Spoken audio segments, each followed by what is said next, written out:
Namaste, I am Archana Raghuram. Welcome back to Temples, Books and Science. We have just completed our exploration of the Shah series of names, witnessing the Divine Mother's active, benevolent qualities and her role in manifesting auspiciousness.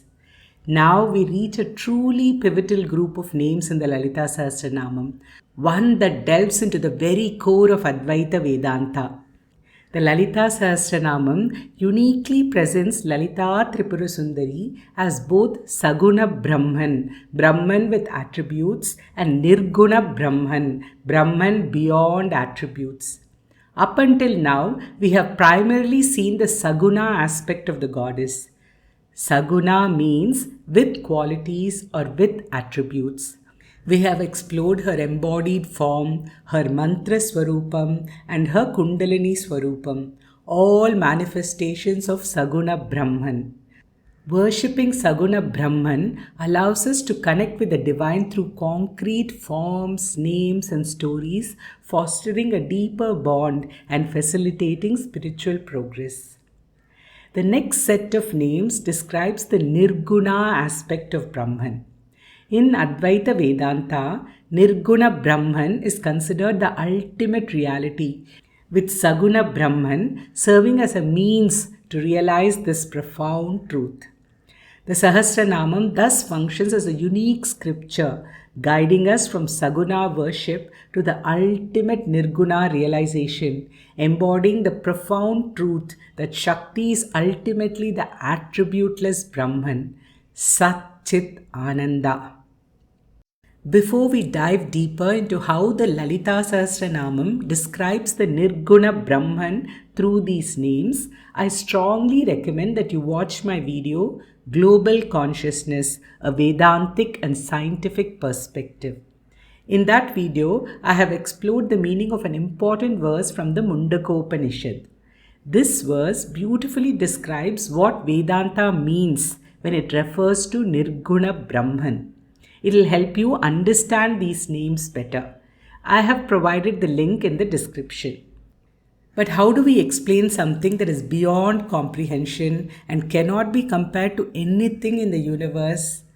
Advaita Vedanta employs a unique teaching technique called Neti Neti, which means not this, not this. This is a core philosophical approach to understanding Brahman by systematically negating all that is not. Since Brahman is beyond all forms, attributes, and conceptual understanding, it cannot be directly described. Instead, this method guides the seeker to progressively discard all limited, finite, and conditioned aspects of existence, moving beyond the dualistic mind, which can only perceive the world through gunas, or qualities, or attributes. With the names 132 to 155, the Lalita Sahasranamam too employs this Neti Neti approach to unveil her nature as Nirguna Brahman. The prefix Nir in Sanskrit often denotes without, free from, beyond, or devoid of. Therefore, many names in the series describe the Divine Mother in terms of what she is not or what she transcends.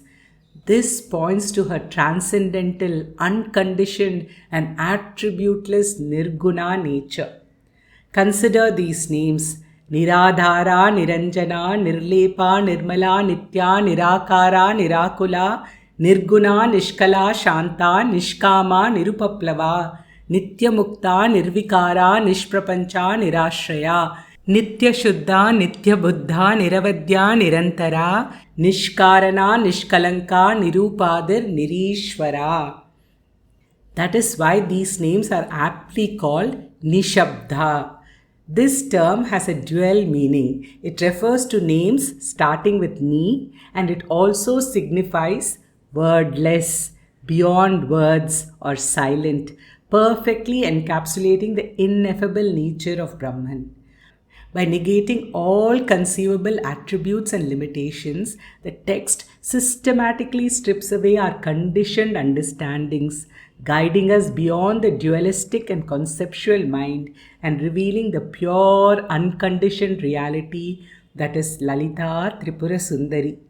This section of the hymn is strategically designed to lead us from a Saguna understanding to a Nirguna realization, effectively preparing us for the profound spiritual benefits and deeper insights described in the subsequent sections of the Sahasranama. The very first name we encounter in the Ni series sets the tone. Niradhara. It means she who has no other support, or simply without support. This apparent negation paradoxically affirms the goddess's absolute self-sufficiency and ultimate reality. Think about it. If she is the support of the entire universe, then by definition, she cannot be supported by anything else. This perfectly aligns with the Advaitic understanding of Brahman as causeless and the ultimate substratum of all existence, which itself requires no external support. Thus, this name immediately establishes Lalita Tripura Sundari as the Parabrahman, the supreme reality, the uncaused cause, and the very foundation of all that is.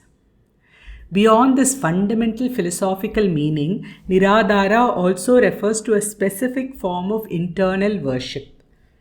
The Lalita Sahasranama emphasizes that internal worship is considered superior to external forms of worship.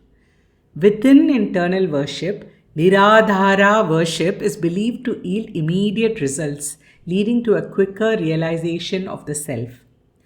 To understand this, let's consider Sa-Adhara worship, where you meditate on the goddess by visualizing her form or focusing on her mantra. In this, you're using a prop, a form as a support. Hence, this form of internal worship is called Sa-Adhara, with support. Niradhara worship, in contrast, is when you use no props, no specific form, and no mantra. This highlights a meditative approach that transcends all mental constructs and forms.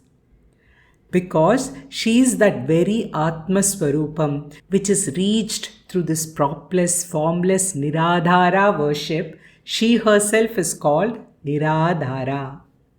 Following Niradhara, the unsupported support of the universe, we now move to the 133rd name in the Lalita Sahasranamam, Niranjana.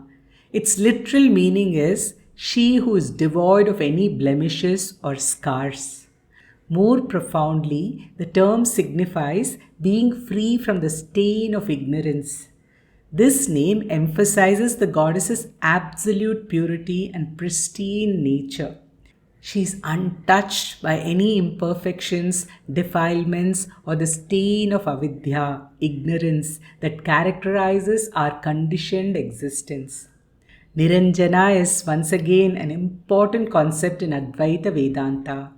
A question that often arises when we think of Brahman as the all-pervading cause of everything in the universe is, what about all the difficult or seemingly horrible things like death, destruction, greed, or cruelty?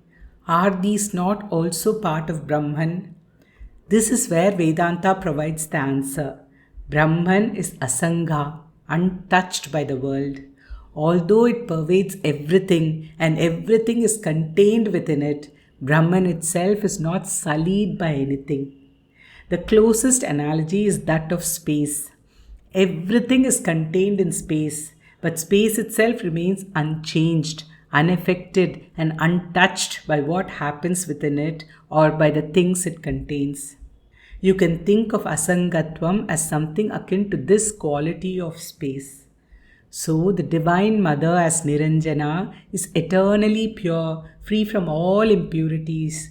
She remains pristine amid all phenomena, embodying a perfection that transcends all worldly dualities. Following Niranjana, the untainted and pure, we now come to the 124th name in the Lalita Sahasranamam, Nirlepa, which means she who is free from all attachments.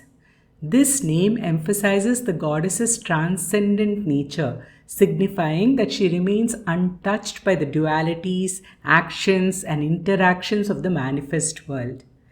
While the previous name Niranjana stressed her freedom from the stain of ignorance, avidya, Nirlepa highlights her freedom from the bonds of karma and the attachments that characterize conditioned existence. This answers another question that arises about Brahman. If Brahman is the cause of the universe, isn't Brahman responsible for all the difficult or undesirable things that happen in the world?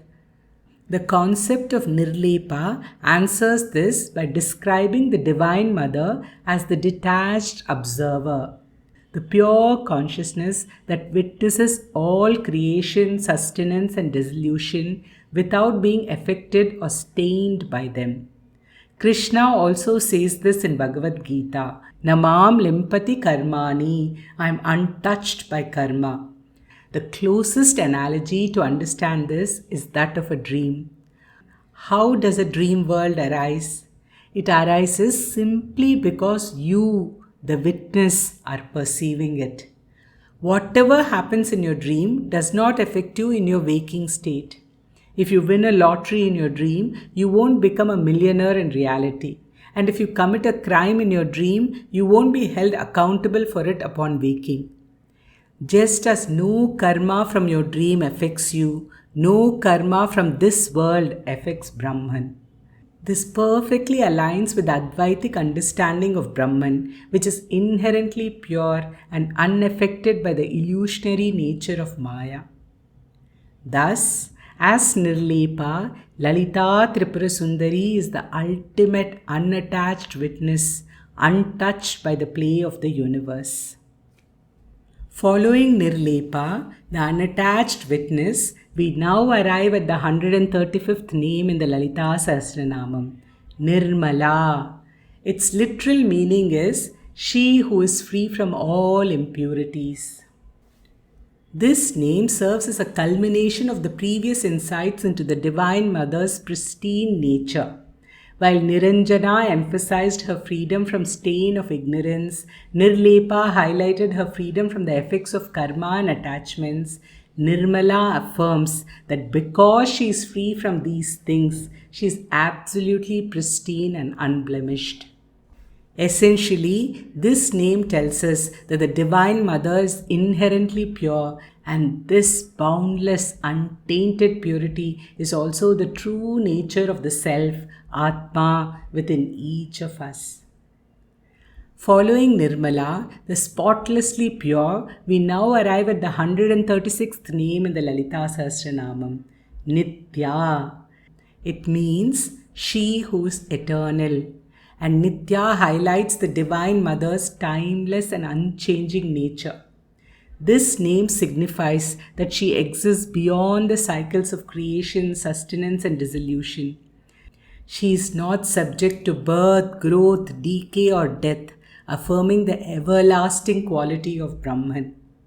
In Advaita Vedanta, Brahman is understood as Anadi and Anantam, beginningless and endless. And Nitya directly reflects this fundamental characteristic. She is the constant, immutable substratum upon which all transient phenomena appear and disappear. This understanding resonates with the profound teaching Swatmaiva Devata Prokta Lalita Vishwa Vigraha. One's own self is Goddess Lalita. Thus, this name reminds us that this Nitya, eternal nature, is also the true unchanging essence of our own Atma. Following Nitya, we now encounter the 137th name in the Lalita Sahasranamam, Nirakara. It means she who does not have any form. This name signifies that the Divine Mother transcends all physical and conceptual forms. Brahman, the ultimate reality, is inherently formless and cannot be confined to any particular shape, size, or manifestation. This understanding is vital for progressing on the path to self realization, as it helps to dissolve the illusion of form and fosters a deeper connection with the unconditioned, attributeless Brahman. Throughout the Lalita Sahasranamam so far, we have described the goddess in various forms: her embodied form, her mantra swarupam, and her kundalini swarupam. Now, with Nirakara, we proclaim that she is formless. What does this seemingly contradictory idea mean? It is for the anugraham of the devotees. The formless Brahman lovingly takes on a form. Ramakrishna Paramhamsa offers a beautiful analogy to explain this profound concept. Think of Brahman as formless water. When this vast formless water encounters cold, which here symbolizes the intense bhakti and fervent love of devotees, it solidifies into a beautiful ice sculpture.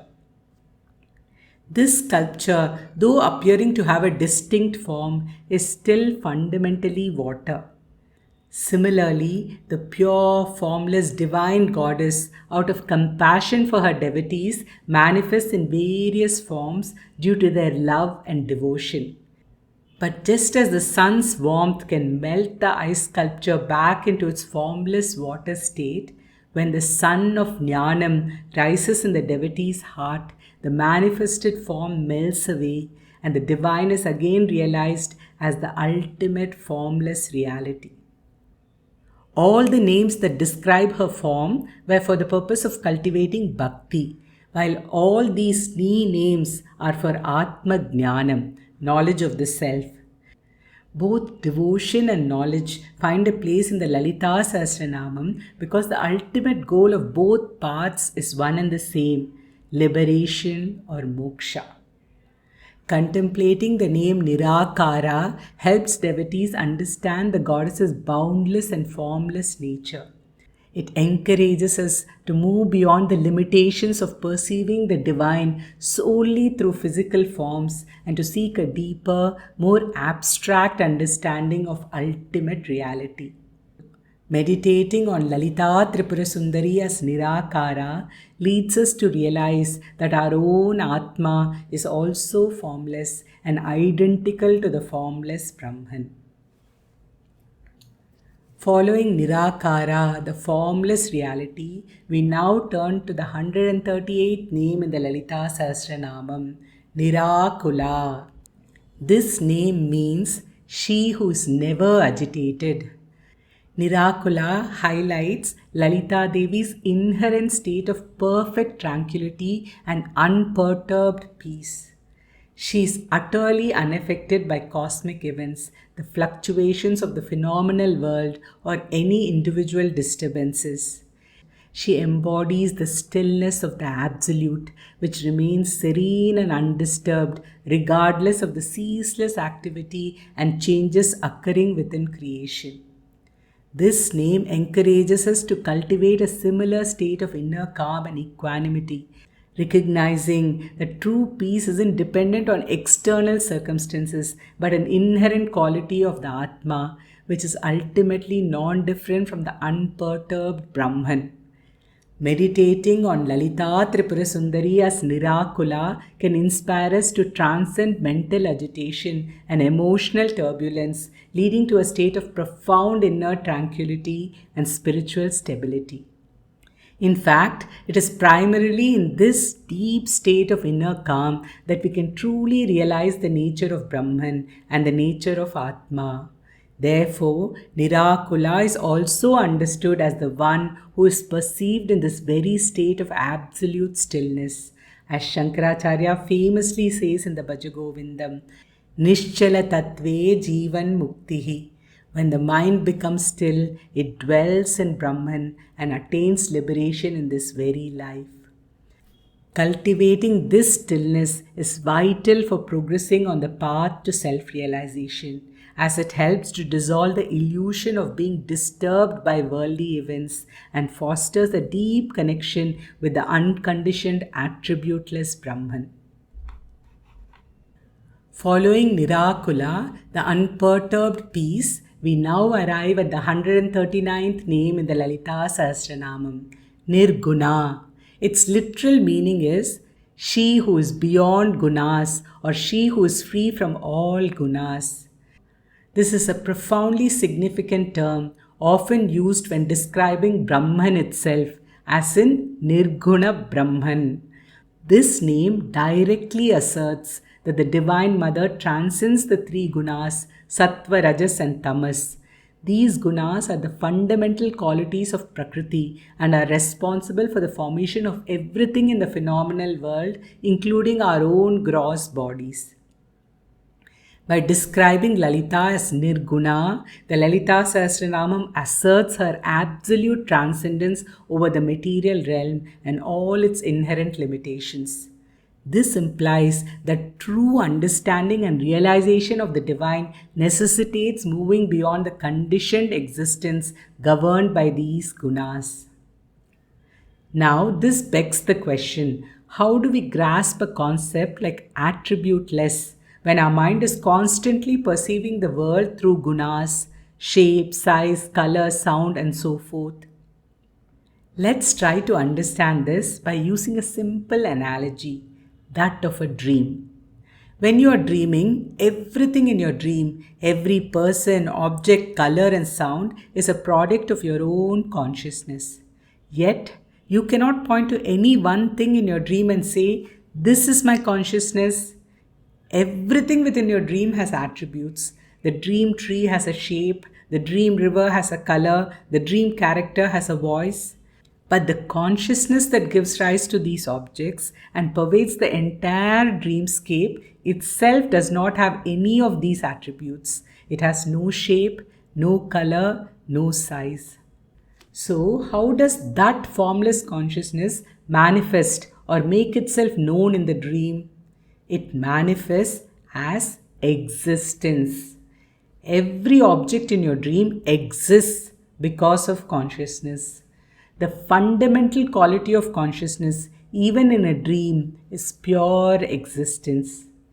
If you could strip away all the specific attributes of an object in your dream, its form, its color, its function, what would remain? Pure existence or Sat. This pure existence is Nirguna, free from all the specific attributes of the objects that arises from it and exist within it.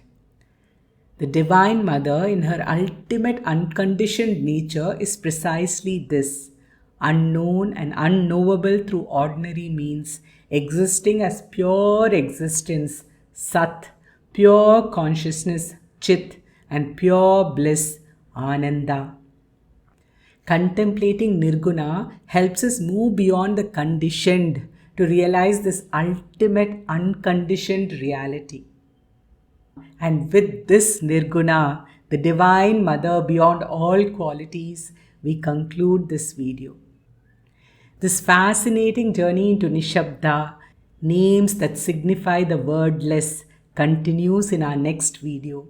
We'll uncover even more names that strip away limitations and reveal the ultimate reality of Lalita Tripura Sundari. If this exploration has resonated with you, please take a moment to like this video, share it with fellow seekers, and subscribe to Temples, Books and Science. Don't forget to hit the bell icon so you're notified the moment our next video is released. May the grace of the Goddess, the ultimate Nirguna Brahman, continue to guide you on your path of self-discovery and profound transformation. Om Shri Matre Namaha. Namaste.